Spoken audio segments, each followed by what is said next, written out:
Hi guys, welcome to my video. അങ്ങനെ 3 ദിവസത്തെ ട്രാവലിങ്ങിന് ശേഷം ഞാൻ എൻ്റെ മുടി നനയ്ക്കാൻ പോവുകയാണ്. അതിന് ആദ്യം മുടി ഈ ബുഷിൽ നിന്നൊന്നും മാറ്റിയെടുക്കണം. അതിനും ഒരു കഷ്ടപ്പാടായിരുന്നു. കാരണം അത്രയ്ക്ക് ശോകം സ്റ്റേറ്റിലായിരുന്നു എൻ്റെ മുടി ഇരിക്കുന്നത്. പേടിക്കണ്ട, ഇതെല്ലാം നമുക്ക് ശരിയാക്കാം. കണ്ണടയൊക്കെ ഒതുക്കി സൈഡിലേക്ക് വെച്ച് നമ്മുടെ ദൗത്യം ഇനി സ്റ്റാർട്ട് ചെയ്യാം. മുടി ആദ്യമേ തന്നെ ചട കളയണം. ചട കളയാനായിട്ട് ഞാനിവിടെ യൂസ് ചെയ്യുന്നത് വളരെ വർഷങ്ങളായിട്ട് എൻ്റെ ഒപ്പമുള്ള എൻ്റെ സുഹൃത്താണ് ഈ ചീപ്പ്. ആവശ്യമുള്ള സമയത്തിൽ കാണൂല, പക്ഷേ ആവശ്യമില്ലാത്ത സമയത്ത് അവിടെ ഇവിടെയൊക്കെ കിടക്കണ കാണാം. അത്രയ്ക്ക് നല്ല സ്വഭാവമാണ് ഇതിന്. മുടി ഇവിടെ 2 സൈഡിലേക്കും വാരി വെക്കുന്നത് ജസ്റ്റ് ചട കളയാൻ വേണ്ടിയുള്ള ഈസിനെസ്സിനും പിന്നെ നമ്മൾ എണ്ണയും തേക്കുന്നുണ്ട് അതിനും വേണ്ടിയാണ് കേട്ടോ. എൻ്റെ മുടി ശരിക്കും പറഞ്ഞാൽ ഇത്രയും ഷോർട്ടല്ലായിരുന്നു. കഴിഞ്ഞ വർഷം വരെ എൻ്റെ കോലം ഈ കാണുന്നതാണ്. ചുരുണ്ട മുടിയായാലും എൻ്റെ മുടിക്ക് ലെങ്ത് ഉണ്ടായിരുന്നു, അതായത് കാണാൻ നല്ല ഭംഗിയായിരുന്നു. ഇപ്പോഴത്തെ കോലം എൻ്റെ ഒരു അഹങ്കാരം കൊണ്ട് മാത്രം ഇങ്ങനെ ആയതാണ്. അതായത് ഉത്തമ, കുഞ്ഞുനാൾ തൊട്ട് തന്നെ എൻ്റെ വീട്ടുകാർ എൻ്റെ മുടി വെട്ടാനായിട്ട് സമ്മതിച്ചിട്ടില്ല. ഇപ്പോൾ ചെറുതിലെ കുട്ടികൾക്ക് പഴനി പോയി മുട്ടയടിക്കുമ്പോൾ അങ്ങനത്തെ കുറച്ച് പ്രോഗ്രാമൊക്കെ ഉണ്ടാവുമല്ലോ, അതുപോലും എന്നെ ചെയ്തിട്ടില്ല. കാരണം എൻ്റെ മുടി വെട്ടാനായിട്ട് ആൾക്കും താല്പര്യമില്ല. അങ്ങനെ കുറേ നാൾ മുടി ഇങ്ങനെ വളർത്തി ചുരുണ്ട മുടി ആയതുകൊണ്ട് ലെങ്ത്ത് വെച്ചാലും അറിയില്ല ആരും, എപ്പോഴും ചുരുണ്ട് ഇങ്ങനെ കയറിയിരിക്കും. അങ്ങനെ ടോട്ടൽ സ്റ്റൈലൊന്നും മാറ്റി പിടിക്കാനായിട്ട് എൻ്റെ മുടി പോയി ഞാൻ കഴിഞ്ഞ വർഷം വെട്ടി. അതായിരുന്നു ഞാൻ ചെയ്ത തെറ്റ്. വെട്ടിയ ആളുടെ കുഴപ്പമല്ല, എനിക്ക് ഇഷ്ടപ്പെടാഞ്ഞതുകൊണ്ടാണ്. എൻ്റെ മുടിയുടെ പകുതി മുക്കാലും വെട്ടി പോവുകയും ചെയ്തു. എന്നാൽ എനിക്കൊരു ഇഷ്ടപ്പെട്ട ഒരു സ്റ്റൈൽ എനിക്ക് കിട്ടുകയും ചെയ്തില്ല. അന്ന് ഞാനെടുത്ത തീരുമാനമാണ്, ഇനി എൻ്റെ ജന്മത്തിൽ ഞാൻ എൻ്റെ മുടി വെട്ടില്ല. പഴയ മുടി ചത്താലും ഞാൻ വളർത്തിയെടുക്കും എന്നുള്ളത്. ആ ഒരു അന്ന് തൊട്ട് ഞാൻ സ്റ്റാർട്ട് ചെയ്ത ഹെയർ കെയർ റൂട്ടീനാണിത് കേട്ടോ. സോ ഇത് പറഞ്ഞിരിക്കെ ഞാൻ എൻ്റെ ചടയെല്ലാം കളഞ്ഞു. 2 സൈഡിലും ചട കളഞ്ഞിട്ടുണ്ട് കണ്ടോ, ഒരു മുടി പോലും ഇല്ല. ഇനി നമുക്ക് ഓയിലിടാം. ഈ ഓയിൽ ഞാൻ ആക്ച്വലി എൻ്റെ വീട്ടിൽ തന്നെ ഉണ്ടാക്കിയതാണ്. ഫ്രഷ് റോസ്മെരി വാങ്ങിയിട്ട് അതിലേക്ക് കാസ്റ്റർ ഓയിലും പിന്നെ കോക്കനട്ട് ഓയിൽ ഞാനിവിടെ പാരഷൂട്ട് എണ്ണയാണ് വാങ്ങുന്നത്. അതും 3 കൂടെ ചേർത്തിട്ട് ഡബിൾ ബോയിൽ ചെയ്തെടുക്കും. എന്നിട്ട് ഒരു ഡ്രോപ്പർ വെച്ച് തന്നെ എടുക്കണമെന്നില്ല, ഇതിപ്പോൾ ജസ്റ്റ് ഒന്ന് ഫാൻസി ആയിട്ട് ഡ്രോപ്പർ വെച്ചിട്ട് കുറച്ച് ആപ്ലിക്കേഷന് കുറച്ചും കൂടി ഈസിയാണ് ഇങ്ങനെയൊക്കെ ചെയ്യുമ്പോൾ. അപ്പോൾ അത് വെച്ചിട്ട് എണ്ണയിടുക. എണ്ണ നമ്മൾ ഇടുമ്പോൾ മുടി വളരാനായിട്ട് ഒരുപാട് എണ്ണ തേച്ച് കഴിഞ്ഞാൽ പെട്ടെന്ന് വളരും എന്നുള്ള ഇതൊന്നുമില്ല കേട്ടോ.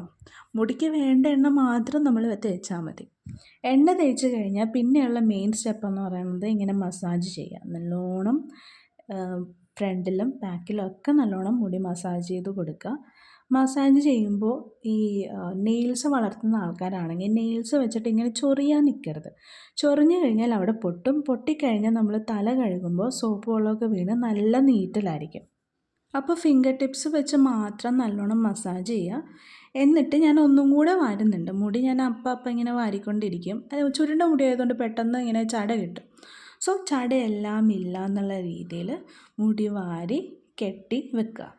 ഒരു ക്ലിപ്പ് യൂസ് ചെയ്ത് വെക്കുക, അല്ലെങ്കിൽ പിന്നി വെക്കണമെങ്കിൽ അങ്ങനെ വെച്ചാലും മതി. പിന്നി വെക്കാൻ ഇവിടെ മടിയായതുകൊണ്ട് ഞാനിവിടെ ക്ലിപ്പ് വെക്കുന്നു. ഇത് ഇങ്ങനെ മുടി എണ്ണ തേച്ച് അറ്റ്ലീസ്റ്റ് ഒരു 2-3 hours എങ്കിലും വെക്കണം. അങ്ങനെ മുടിയെല്ലാം സെറ്റ് ചെയ്ത് കഴിഞ്ഞപ്പോഴാണ് എൻ്റെ മുഖത്ത് പിമ്പിൾ പിന്നെയും തിരിച്ചു വന്നു എന്നുള്ളത് ഞാൻ അറിയുന്നത്. കുഴപ്പമില്ല, അത് നമുക്ക് പിന്നെ നോക്കാം.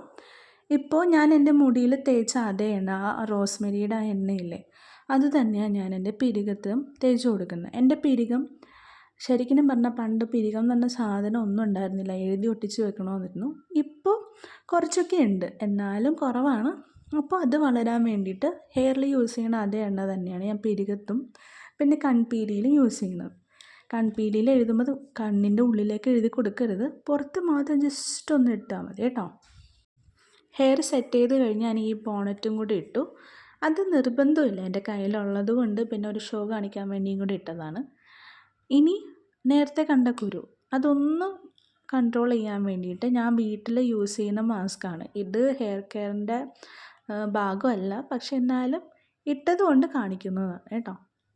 അരിപ്പൊടി, തൈര്, പിന്നെ ഓറഞ്ചിൻ്റെ പീലിൻ്റെ പൊടി വാങ്ങാൻ കിട്ടും. അത് 3 കൂടെ മിക്സ് ചെയ്തിട്ടുള്ള ഒരു മാസ്കാണ്. എൻ്റെ ഓയിലി ഫേസ് ആയതുകൊണ്ട് എനിക്ക് ഇങ്ങനത്തെ പരിപാടികൾ മാത്രമേ വർക്ക് ചെയ്യത്തുള്ളൂ. അത് ആദ്യത്തെ യൂസിനൊന്നും വർക്ക് ചെയ്യില്ല, ഒരു 2-3 ആഴ്ച ഇങ്ങനെ കണ്ടിന്യൂസ് ചെയ്ത് കഴിഞ്ഞാൽ നല്ല ഡിഫറൻസ് കാണാൻ പറ്റും. പിന്നെ കുരുക്കൾ എൻ്റെ മുഖത്ത് എപ്പോഴും കുരുവുണ്ടാവും. ചിലപ്പോൾ 2-3 ദിവസം കുരു ഇല്ലെങ്കിൽ മൂന്നാമത്തെ ദിവസം ദേ ഞാൻ വന്നു എന്നും പറഞ്ഞ് വരും. അങ്ങനെ മാസ്കൊക്കെ ഇട്ട് കഴിഞ്ഞ് മൂക്കിലൊക്കെ നല്ലോണം അങ്ങോട്ട് തേച്ച് പുരട്ടുക. ഏത് മാസ്കാണോ ഇടുന്നത് അത് നെക്കിലും കൂടി ഇടണം, അല്ലെങ്കിൽ രണ്ടും 2 കളറാണ്.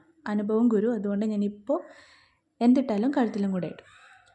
അങ്ങനെ ഈ ഫേസ് മാസ്ക് തലയിൽ എണ്ണ തേക്കണ പോലെ 2-3 മണിക്കൂറൊന്നും വെക്കരുത്, മാക്സിമം ഹാഫ് ആൻ അവർ. അങ്ങനെ ഞാൻ എൻ്റെ മുടിയൊക്കെ കഴുകി ഷാമ്പൂവും കണ്ടീഷണറും ചെയ്തു. ആദ്യം നമ്മൾ ചട കളയാൻ യൂസ് ചെയ്ത അതേ ടെക്നിക്ക് തന്നെയാണ് ഞാനിവിടെ ഹെയർ സ്റ്റൈൽ ചെയ്യാൻ വേണ്ടിയിട്ട് യൂസ് ചെയ്യുന്നത്. 2 പാർട്ടായിട്ട് ഡിവൈഡ് ചെയ്തിട്ട് ഓരോ സെക്ഷനായിട്ട് ഞാൻ യൂസ് ചെയ്യുന്നു. ഞാൻ ഈ കേൾ ക്രീമൊക്കെ വെച്ചിട്ട് സ്റ്റൈൽ ചെയ്യുന്ന ഒരാളല്ല, സാധാരണ തന്നെ മുടി ഉണക്കിയാണ് പോകാറുള്ളത്. പക്ഷേ ഇന്ന് യൂട്യൂബിലൊരു ഷോർട്ട് കണ്ടിട്ട് ഇത് ട്രൈ ചെയ്യാനായിട്ടുള്ള ഒരു ത്വര കൊണ്ട് ചെയ്യുന്നതാണ്. ഓൾറെഡി എൻ്റെ കയ്യിൽ ഒരു കേൾ ക്രീം ഉണ്ടായിരുന്നു യൂസ് ചെയ്യാത്തത്. സോ അത് ഞാൻ എണ്ണ തേക്കുന്ന പോലെ കയ്യിലിങ്ങനെ തേച്ചിട്ട് ഓരോ സെക്ഷനായിട്ട് അപ്ലൈ ചെയ്യാൻ നോക്കി. ഒരുപാട് യൂട്യൂബേഴ്സ് അവരുടെ ചാനലിൽ ചെയ്യണ കണ്ടിട്ടാണ് ഞാനും ഈ പരിപാടി ചെയ്യാൻ വേണ്ടിയിട്ട് വന്നത്. പക്ഷേ എന്ത് ചെയ്തിട്ട് എൻ്റെ മുടി മര്യാദക്കാവുന്നില്ല എന്നൊന്നും മാത്രമല്ല, എൻ്റെ കൈ എൻ്റെ ഇടയ്ക്ക് പെട്ടുകയും ചെയ്തു. പിന്നെ എനിക്ക് കോങ്ങുന്നുണ്ടോ എന്നൊരു സംശയം ഇടയ്ക്ക് അതൊക്കെ വന്നു. സോ ആ ഒരു പരിപാടി ഞാൻ അവിടെ അവസാനിപ്പിച്ചിട്ട് എൻ്റെ മുടി എങ്ങനെയെങ്കിലും കിടക്കട്ടെ എന്ന് വിചാരിച്ച് അവിടെ അങ്ങോട്ട് നിർത്തി.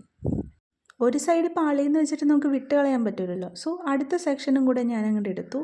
ഇതിലും കൂടെ പരീക്ഷിച്ചിട്ട് ഞാൻ ഈ പരിപാടി ഇവിടെ നിർത്തും. ക്രീം കുറച്ചധികം കയ്യിലെടുത്തിട്ട് നേരത്തെ ചെയ്ത പോലെ ഹെയറിൽ അപ്ലൈ ചെയ്തു. അത് ഫ്രണ്ട് പോർഷൻ മാത്രമല്ല ബാക്കിലും കൂടെ ചെയ്തു. നേരത്തെ ചെയ്തപ്പോൾ അത് മറന്നുപോയി. സോ ഈ ഒരു സെക്ഷനിൽ നല്ലോണം ആ ഹെയർ ക്രീം ഇട്ടു. പിന്നെ സ്ക്രഞ്ചിങ് മെത്തേഡും കൂടെ ചെയ്തു. ഈ ഒരു മെത്തേഡാണ് ഞാൻ ആക്ച്വലി പൊതുവേ ഫോളോ ചെയ്യാറുള്ളത്.